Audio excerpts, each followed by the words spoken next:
revoir. Wait, that's wrong. I don't know what Bulgarians say. But greetings and welcome back to Tannenberg. Yes, while I wait for people to vote on my Easy Red 2 next campaign, which is currently 50-50 tie between Shanghai and Southern Tunisia, I figured I would play just more random games I enjoy. And honestly, there is something really fun about playing Tannenberg and only using shitty single shot rifles. It's just, anyone can flex on someone if they're using a semi-automatic pistol or a, 1898 rifle. But I'm using a Bulgarian 2 single shot black powder rifle. And I just killed that guy who had a repeating rifle. It is fun. You have to aim your shots, and if you fuck up and die, you die. And you can't be mad when you die because you are literally playing with a disadvantage. It's nobody's fault except the universe. Oh! So yes, the Bulgarian Model 2. Now, I'd love to buy one of these, but they're actually quite expensive. They're not in New Zealand because obviously New Zealand had no connection to these things. Oh no, I'm Bulgarian, he's German. Sorry, the old instincts kicked in. So yes, but they show up in America quite a bit. Now, story. Bulgarian rifles. So, Bulgarian was an American firearms inventor. Well, he was generally a bit of an inventor. And he came up with the Bulgarian Model 1 rifle. Now, the Russians quite liked it, and they were interested. But it was his Model 2 that was actually what ended up being popular. So, the Russians sent a delegation to America to look at all the new latest technology in firearms. This was the 1870s. And one of the things they were looking at was small arms. So they've got Smith & Wesson revolvers from Smith & Wesson, the Model 3 in particular. And for rifles, they came across the Bulgarian Model 2. So this is a single shot black powder bolt action rifle.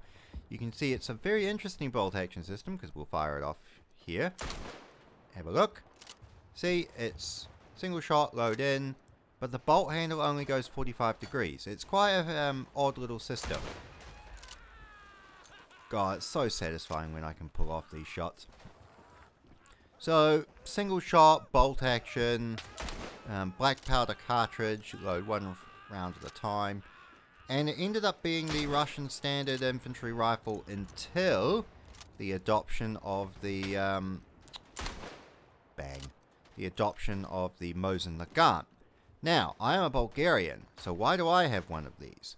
Well, the Russians, during the Balkan Wars against the Ottomans and the Slavic states, gave away a lot of their older surplus rifles as war aid.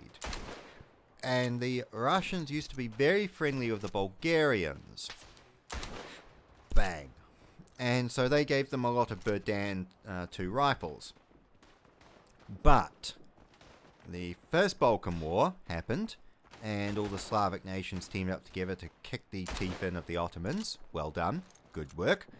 But then the Bulgarians decided they weren't happy with what they'd gotten, so they thought they would stab everyone in the back and declare war on all the other Slavic nations. So this would be the Greeks, the Serbians, Romanians. Oh, poo. Didn't even see them.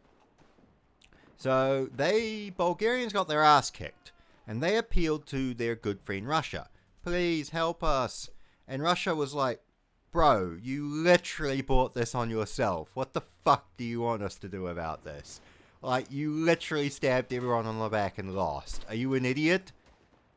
So the Bulgarians were a bit pissed off about this, and they went and cozied up to the Germans. Now, because of their butthurt nature at losing the Second Balkan War, that is why the Bulgarians joined the German side, or the Central Power side in the First World War. They wanted to get all the territory they believed was rightfully owed to them after the First Balkan War, which admittedly they lost. They lost the Second Balkan War because Bulgaria was fucking idiots.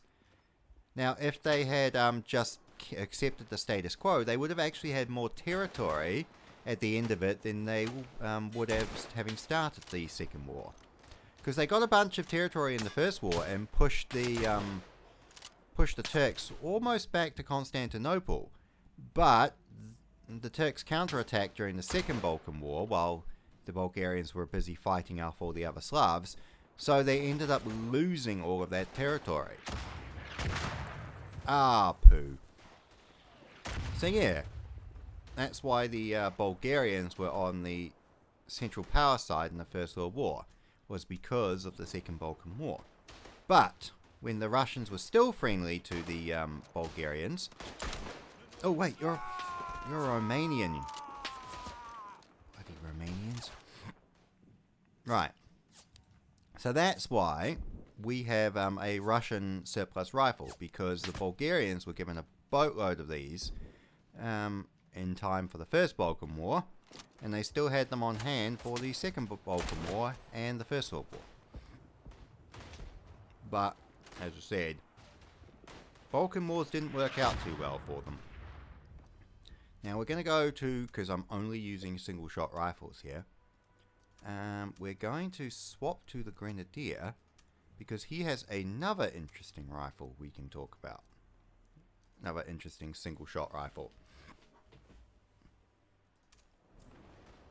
Ta-da! This is the Peabody Martini single shot rifle. So, the Martini rifle, anyone who's watched Zulu will know what this is. It was originally a British 5.77 single shot black powder rifle using a rolling block system.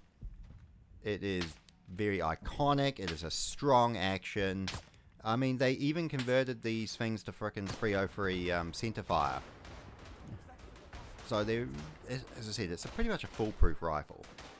Now, the Ottomans bought the Martini Henry rifle. In particular, their version was the Peabody Martini. I think it's variation of, was it the Mark III Martini or the Mark IV? Oh, it's hard for me to remember, but I'm pretty sure it's the Mark III.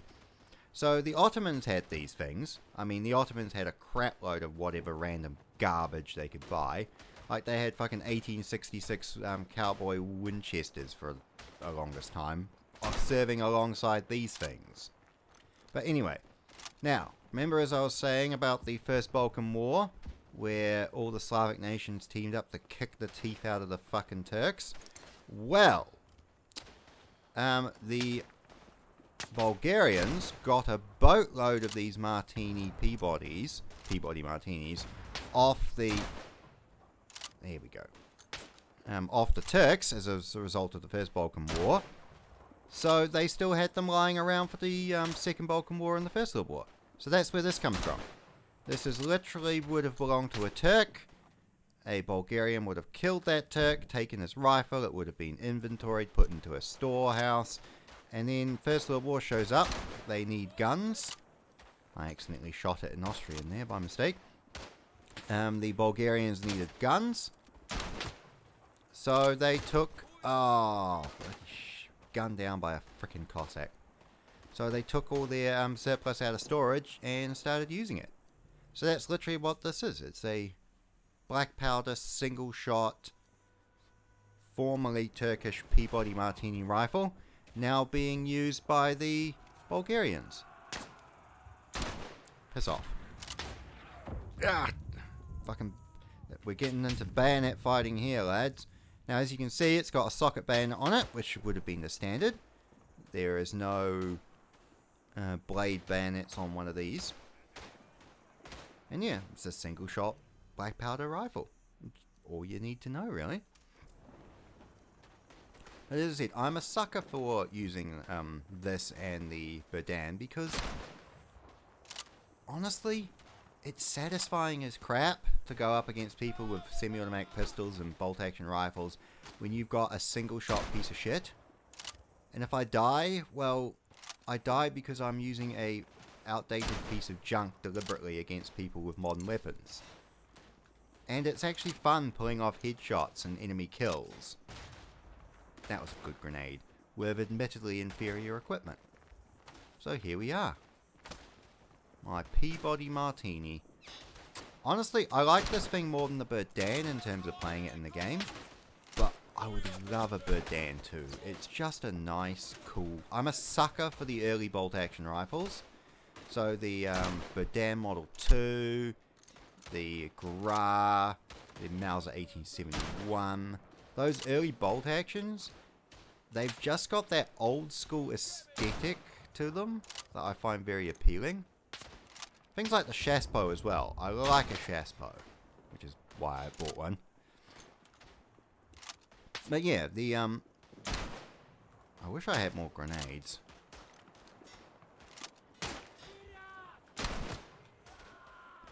I got one of those two, but honestly, 2 versus 1 and you have a single shot rifle, you're not going to win. So you may as well just, you know, kill as many as you can and have a bit of a laugh with it. Look, previous dead me. Right, just going to chuck a grenade out there, try and give us a little bit of a breather. I've got Cossacks moving on my right flank. Piss off, Cossack. Oh, I'm defending a wooden barricade. This is exactly like bloody Rourke's Drift, isn't it? I've got a fucking Martini rifle and I'm defending against waves of guys with bayonets charging me. I missed that shot though. Oh no, you are Austro-Hungarians. Thank you for the reinforcement. And those are Romanians. They are not friendly. But yeah, the Martini action, as I said, it was strong enough that the British actually converted a bunch of their Martinis into 303 British, or smokeless powder 303 Lee Enfield cartridge. And those actually turn up. Now, it's quite interesting. I have one of these conversions, and I managed to do a bit of research, because I love doing this sort of stuff, and traced a bit of the... how did you miss that Russian with a Maxim gun at a range of about 25 meters? You idiotic German. Also, we're being outflanked on the left. Maybe get off the light machine gun. Thanks. That kind of ruins... I really need to go silent when I'm playing these games. But anyway. So, it was quite interesting, actually. Because the Martini rifle I have, it was originally a Martini Henry Mark III rifle. Now, it has a factory refurbishment mark in 1884 production. Starting off with that. Now, it has a factory refurbishment mark for 1888, which means something broke, or it needed to go back to the factory for refurbishment in 1888. Now, in 1900, at the start of the Boer War, they fought the... Brits went, okay, we need more 303 smokeless rifles ASAP. What we'll do is take a bunch of these Martini rifles, convert them to 303, and use them to equip the New Zealand and Australian troops fighting alongside the British in South Africa. Now, they did this, but by the time they'd bought the rifles in, rebarreled them, reissued them and sent them back out to South Africa, the Brits and the Kiwis were already re-equipped with Lee Enfield and Lee Metford rifles, so a single shot rifle was no longer needed. So these were sent back to New Zealand, where they were used as reserve rifles. Then they were bought out in the First World War to equip Home Guard and rear line troops. Then they were put back in storage. Then they were bought out again in World War II to re-equip Home Guard soldiers. Then at that point in the 1950s, it was 53, they were sold off as surplus. Now a bunch were bought, oddly enough, by Americans, because you'll see a few New Zealand rifles in America. I've seen the photos and, you know, things on them. A few of these New Zealand rifles in America, but a lot of them, pretty much the majority, ended up as deer hunting rifles, which is where my one was. It belonged to a deer hunter before I ended up buying it. So it's quite a bit of a long story there from 1880s to, you know, modern day. Admittedly, the barrel was a 1900 edition, so really it's only a 126-year-old barrel. But the original mechanics of it was 1888. No, sorry, 1884. 1888 was the refurbishment. So yeah, Sid, it's one of the reasons I like old firearms, because there's so much history behind them. And you often wonder what sort of stories they could tell. But yes, anyway. It looks like we are winning because the victory music is appearing. I can hear it faintly in the background that usually appears when one side is on the cusp of winning. Tell you what, let's just counterattack. Ooh, German. No, looks like an Austro-Hungarian mortar. So we've got a single shot rifle, we have a grenade, and we're charging a entrenched enemy position. This sounds like a great idea. And it didn't matter because we won anyway. Oh well.